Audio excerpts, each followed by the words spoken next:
likod ng screen, madaling mag-type, madaling mag-share, madaling magpasa ng apoy na hindi naman ikaw ang masusunog.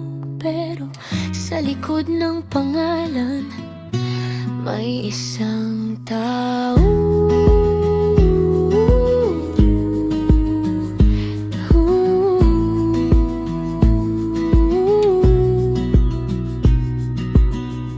Isang anak, isang kaibigan,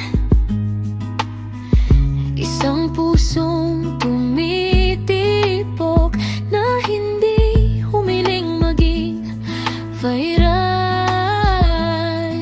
Hindi siya chismis, hindi siya link, hindi siya headline na pwedeng pag-usapan habang nagkakape.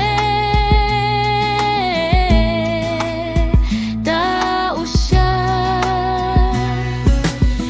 at ang dangal ng tao ay hindi dapat ginagawang palabas. Alam mo ba kung gaano kabigat ang bawat tingin, ang bawat bulong, ang bawat mensaheng puno ng panghuhusga?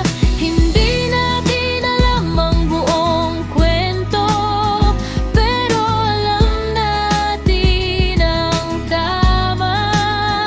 Ang tama ay tumigil, ang tama ay wag nang ipasa, ang tama ay maging tahimik kung ang ingay mo ay makakasakit. Sa mundong mabilis mag-judge, maging mabagal kang umintindi.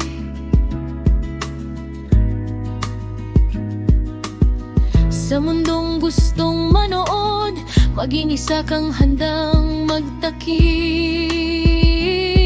ng sugat ng iba. Hindi ka hinaan ang protektahan ng isang tao. Lakas yun.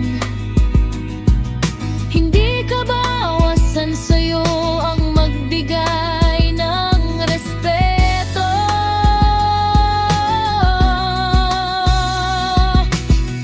Kung may mali man, may batas para doon, may proseso, may hustisya.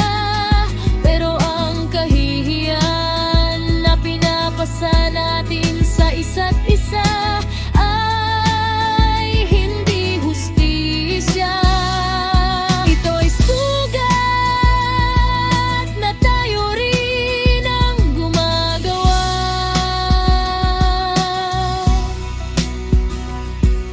Kaya ngayon, sa gitna ng ingay, pipiliin kong maging tahimik sa paraang may malasakit.